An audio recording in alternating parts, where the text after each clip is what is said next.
root 3 minus 1 upon root 3 plus 1 equals to a minus b root 3, then find the values of a and b. So here first let's solve left hand side only.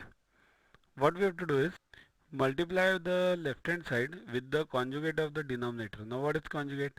Conjugate means reverse one, means root 3 plus 1, so root 3 minus 1. So what will happen because of that? Root 3 a plus b into a minus b. So it becomes a square minus b square.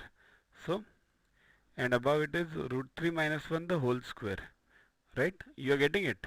See here, this is the formula a plus b into a minus b equals to a square minus b square. We have done this in earlier problems.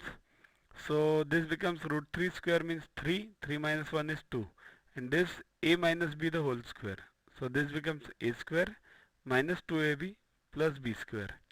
So 2ab plus b square. So 3 plus 1 is 4. Now just what you do is just separate the denominator. So this becomes 2 to the 4 minus 1 root 3. This gets cancelled. So a minus b root 3. A is 2, b is 1. Next.